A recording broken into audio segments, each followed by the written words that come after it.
my friend. Thanks for joining me for a few minutes today. How are you? Good. How are you today? I'm great. So, just got a couple of questions for you. Tell me what you do on a day-to-day basis these days. Oh my gosh. I balance developing our franchise and regional developer network between, well, I balance that and, helping build our brand overall. Like we consider ourselves as part of the fabric of pickleball. So I'm always out there going to conferences and shaking hands and talking to people about Dill Dinkers. Um, and then of course there's the financial piece of running a company. I'm very involved with that. I mean, it's just every day when I wake up, it's a smorgasbord of stuff to do, What and I what hardly gets ever you get to play excited? pickleball.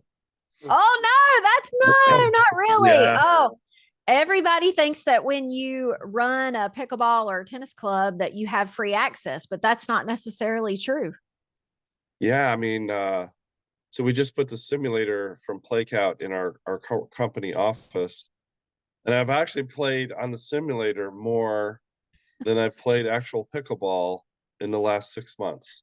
Oh my It's goodness. hilarious because I'm like, oh, I got 15 minutes. I can go hit the ball in the warehouse for a while. Um, but it's fun. I wouldn't trade it for anything right now. It's been a great ride. What gets you excited each day? What's like the most exciting parts of what you get to do? Is the people that we're interacting with, you know, our vendors like yourself and Tim.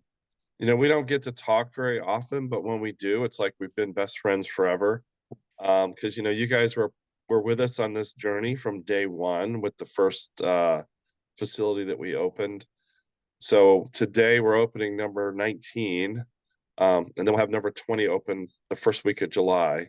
And then by the end of the year, we should have like 35 open. So That's it's almost like you're just going from one opening to the next. It's like, okay, what's next? And then you go through that and you do it, then you move on to the next one. But it's about the people. Like we just had our conference and probably 120, 130 people were there.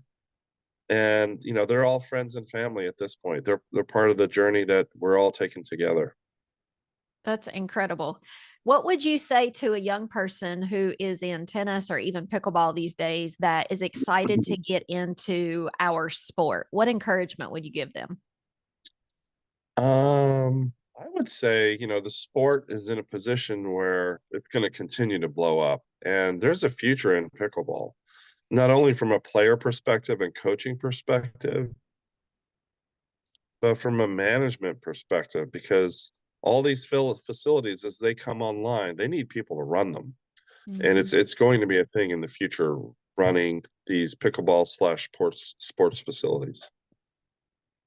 Is there anything that's surprising you in pickleball these days? Um, the fact that it's still growing as fast as it is.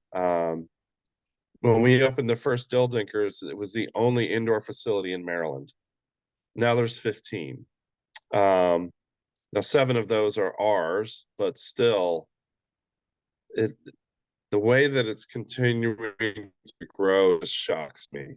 The fact that we develop our own player base, it's just an amazing business to be in. So, when you talk to new club owners each day, what is your one piece of advice that you give to them? Every customer is special.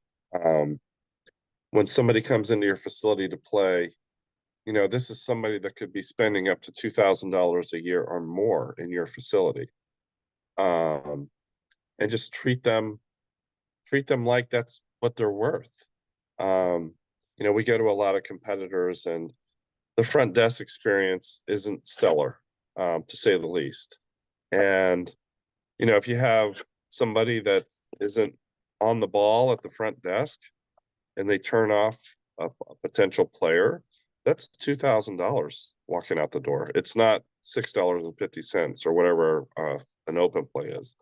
So to instill that in their minds is really really critical. I need your advice. So, Tim and I have considered playing mixed doubles again on the court. What advice do you give to married folks when they want to get back on the court and play together? Oh my gosh. Practice together first and set some rules in play. Like there's no on-court coaching. Um, there's no little hints. I mean, Denise is just, my wife is full of, oh, you need to do this and you need to do that. And it can be a little annoying at times. I would say, just set those rules up front of how the play is going to go.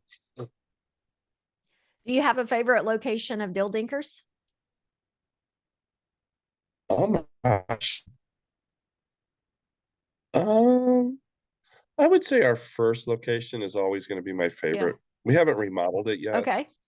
so it doesn't look like all the new clubs. Like one of the newer Dill Dinkers looks nothing like our first one. So there's a lot of nostalgia there.